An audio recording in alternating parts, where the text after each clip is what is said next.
얼마 전 큰 건설회사 회장이 자신이 자란 고향 사람들에게 자신의 재산 중 일부를 분배했다는 뉴스를 보았습니다. 세상을 정말 가치 있고 의미 있게 사는 사람은 쌓아두고 모아두는 소유의 삶이 아니라 나눠주고 베푸는 삶에 있다고 믿습니다. 성도인 우리가 가지고 있는 가장 참을 수 없는 즐거움, 기쁨이 있습니다. 그것은 바로 복음이지요. 복음을 전하고 주는 것은 영원한 생명을 주는 것이기 때문에 이거야말로 가장 큰 것을 나누고 주는 것입니다. 오늘 우리는 본문을 통해서 복음을 나눠주고 베푸는 가장 값어치 있고 의미 있게 살아가는 두 사람 이야기를 볼 수 있습니다. 오늘 본문은 사도행전 13장 13절부터 31절이고요. 그 중에서 23절과 27절부터 31절까지 읽겠습니다.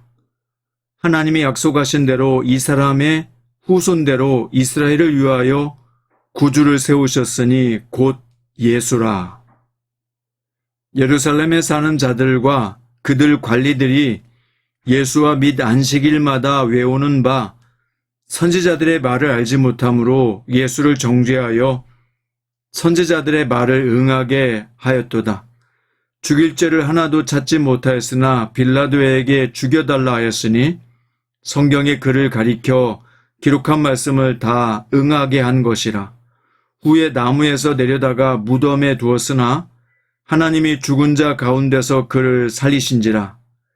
갈릴리로부터 예루살렘에 함께 올라간 사람들에게 여러 날 보이셨으니 그들이 이제 백성 앞에서 그의 증인이라.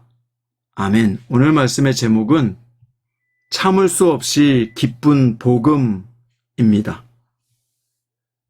바울과 바나바는 마가 요한이 선교 여행을 중단하고 예루살렘으로 떠나갔지만 선교 여행을 계속해서 이어갔습니다. 얼마나 실망스럽고 힘들었을까요? 세 사람이 함께 가다가 한 사람이 떠나갔으니 말입니다.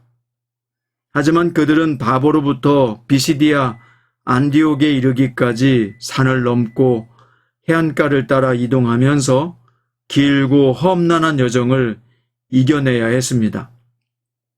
동료의 이탈과 척박한 여정에도 그들은 복음에 대한 확신과 사명감으로 그 길을 이어갔습니다. 사명이란 바로 바울과 바나바처럼 살아가는 것입니다. 복음의 신발이 그들을 이끈 것처럼 우리도 복음에 대한 확신과 사명을 점검함으로써 복음의 여정을 끝까지 완주할 수 있어야 합니다. 바울과 바나바는 안식일에 회당을 찾아가서 말씀을 전했는데요. 유대인들은 회당 예배 시에 율법을 낭독한 후에 회당을 방문한 랍비들에게 해석의 기회를 주는 것이 관례였습니다. 회당 장인은 바울이 바리새인인 것을 알았기 때문에 형제라고 부르며 강론의 기회를 주었습니다. 바울은 기회가 왔을 때 언제든 복음을 전할 준비가 되어 있었어요. 우리도 어느 곳에서든지 누구에게든지 어떠한 상황에서든지 기회가 주어졌을 때 복음을 전할 수 있는 준비된 일꾼이 되어야 합니다.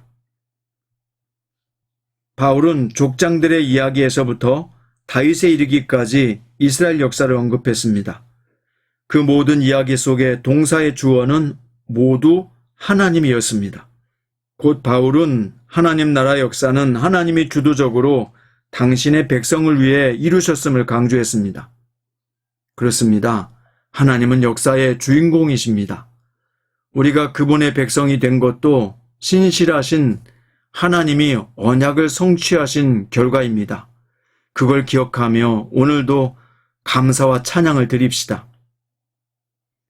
바울이 이스라엘 역사를 먼저 소개한 이유는 하나님의 구원 섭리가 긴 역사 속에서 언약대로 이루어져 왔으며 예수 그리스도를 통해 성취되었다는 것을 강조하기 위해서였습니다.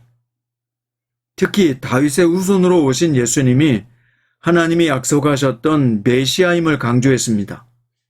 이처럼 하나님 나라의 구원의 역사는요, 하나님의 신실하심을 통해 이루어져 왔습니다.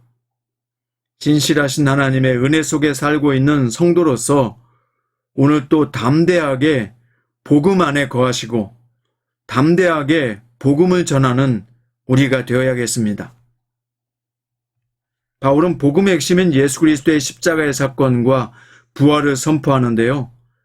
하나님이 이스라엘 백성에게 구원의 말씀을 보내셨음에도 불구하고 그들은 예수님을 알아보지 못했고 선지자들의 말을 깨닫지 못해서 예수님을 정죄했습니다.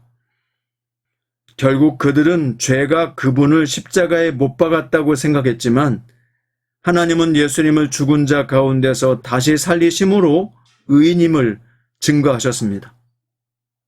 바울 설교의 요지는요, 예수님의 십자가와 부활이 하나님의 계획과 섭리 속에서 언약을 성취하는 과정이었다는 것입니다. 예수님의 죽음과 부활이 복음의 핵심입니다. 우리는 이 참을 수 없는 즐거움, 참을 수 없는 기쁨이 된 복음의 진리를 다른 사람들에게도 나누고 베풀어주는 전도자의 삶을 살아야 할 것입니다. 말씀의 결론입니다. 바울과 바나바는 지치고 힘든 상황에서도 복음 전도에 대한 의지를 꺾지 않았습니다. 하나님의 신실하심을 성경을 통해 깨달았고 성령의 인도하심을 따랐기 때문입니다. 진정 우리도요, 복음을 위해 어떤 고난도 감수하고 복음 증거의 기회를 얻었을 때 담대하게 전할 수 있도록 말씀과 성령으로 준비되어 있어야 합니다. 오늘도 여러분과 저의 가는 길 위에 예수님의 십자가와 부활이 주는 참을 수 없는 기쁨이 있게 되기를 바랍니다. 그 참을 수 없는 복음의 기쁨은 바로 여러분과 저를 통해서 다른 사람들에게 전달될 수 있기를 바랍니다. 오늘 또 참을 수 없는 기쁨이 되는 복음을 가진 자로서 여러분의 있는 삶의 자리에서 당당하게 나아가고 승리할 수 있기를 주의 이름으로 축원드립니다.